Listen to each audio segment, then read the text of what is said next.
இதில் 26,300 பணம் இருக்கு. நான் ஒன்று ஆடம்பர வாழ்க்கை வாழல. 400 ரூபாய்க்கு புடவை எடுக்க கொடுத்தா 200 ரூபாய்க்கு புடவை எடுத்துட்டு 200 ரூபாய் மிச்சம் பிடிச்சு இப்படி சேர்த்து வச்சிருக்கேன். தூக்கி எறிகிற பால் கவரை கூட சேர்த்து வச்சு காசாக்கி இருக்கிறேன். தெரிஞ்சுக்கடா புஜ்ஜிமா, எல்லாம் உங்களுக்கு உதவத்தான். எதுக்குமா?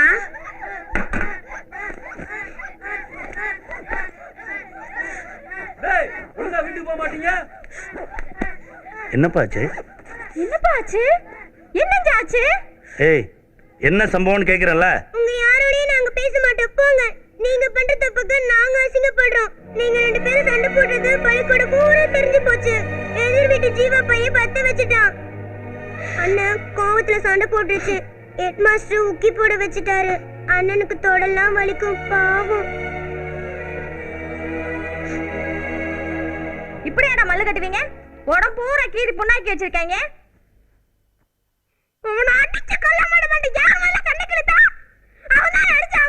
நெஞ்சில வம்மா வச்சுட்டு அலையிறேன். கீச்சு கீச்சுன்னு கத்தாதடா. சேட்ட சேட்ட இப்படி சொல்ல கேட்க மாட்டேன். ரவுடியா நீ? பள்ளிக்கூடத்துல இந்த படிதான் அண்ணா.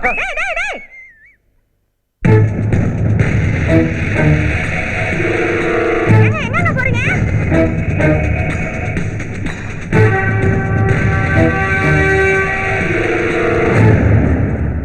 என்ன திரும்ப அதிரி பதிரின்னு கத்த போறீங்களா? இப்ப யாரோடையும் சண்டை போடுற மனநிலையில நான் இல்லை. உங்க கூட கொஞ்சம் பேசலாமா? அன்பு நல்ல புத்திசாலி, தன்மையான பையன். என் பையனோட நல்ல திறமைசாலி. பின்னால பெரிய ஆளா வருவான் பாருங்க. ஆனா உங்களால ஏதோ டிஸ்டர்ப் ஆறாங்க, பார்த்துக்கோங்க. நீங்க சொல்றது உண்மைதான் சார், அது எனக்கே புரியுது. என்ன பண்றது? நம்ம எடுத்து சொல்றது புரிஞ்சுக்கிறதுக்கும் அதை ஏத்துக்கிறதுக்கும் ஒரு மனசு வேணும். அந்த மனசு உங்ககிட்ட இருக்கு சார்.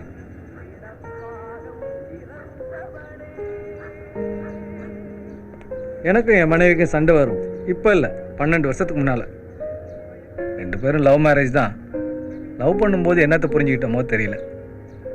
சோப்பிக்கு எனக்கு நல்ல விவரம் தெரிஞ்ச வயசு. நாங்கள் சண்டை போடும்போதெல்லாம் வேண்டாம்மா வேண்டாம்ப்பான்னு அப்படி அழுவா. நாங்கள் கேட்ட பாடில்லை.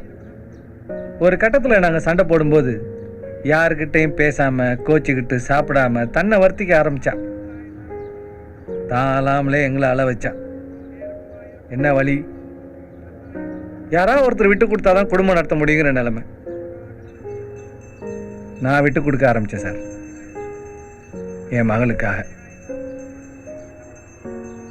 நான் விட்டு கொடுத்தேன்னு என் மனைவி விட்டு கொடுக்க விரும்பல.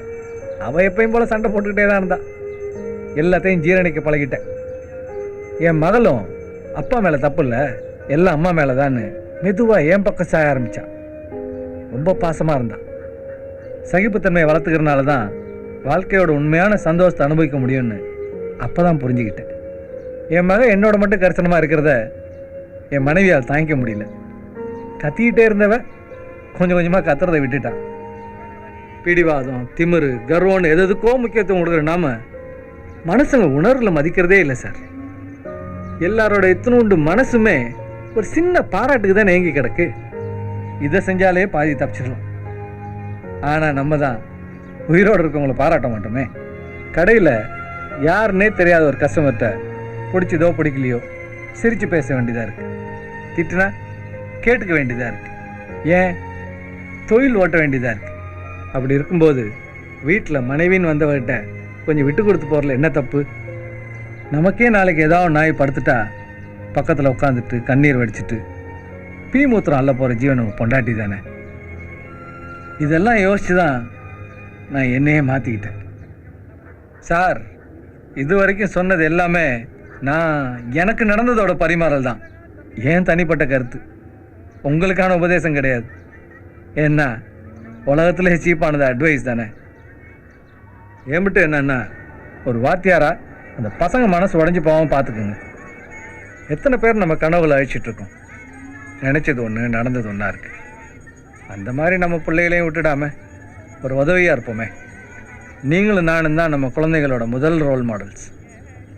அப்புறம் அன்னைக்கு பேச்சுக்கு தான் உங்களை வீட்டை காலி பண்ண வைக்கிறேன்னு சொன்னேன். அது விஷயமா நான் யோசிக்கவே இல்லை. நீங்கள் குரு.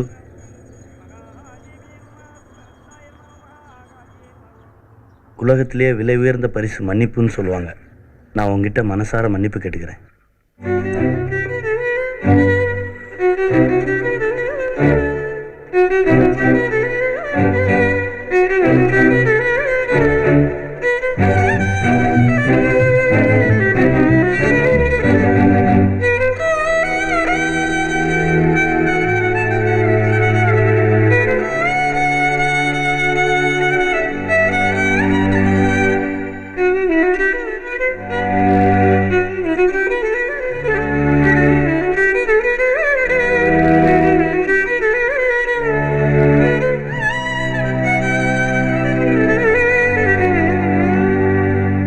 நீ என்ன செஞ்சால் சந்தோஷமாக இருப்ப சொல்லு, அதை நான் செய்கிறேன்.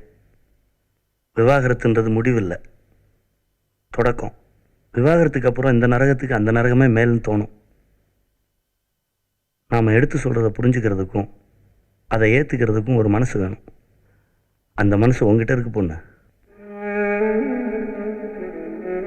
நீ புரிஞ்சுக்குவ. இனிமே அப்பாவும் அம்மாவும் சண்டையே போட மாட்டோம். சத்தியமா? சத்தியமா. சத்தியமா? எனக்கு அதே மாதிரி நீயும் ஜீவாவும் இனிமே சண்டையே போடக்கூடாது. பசங்களை அந்த வாத்தியார் ரொம்ப மொழி வச்சுட்டாரு. முதல்ல திஷ்டி சுத்தி போடு. ஒரு வழியா சீரியல் முடிஞ்சது போல.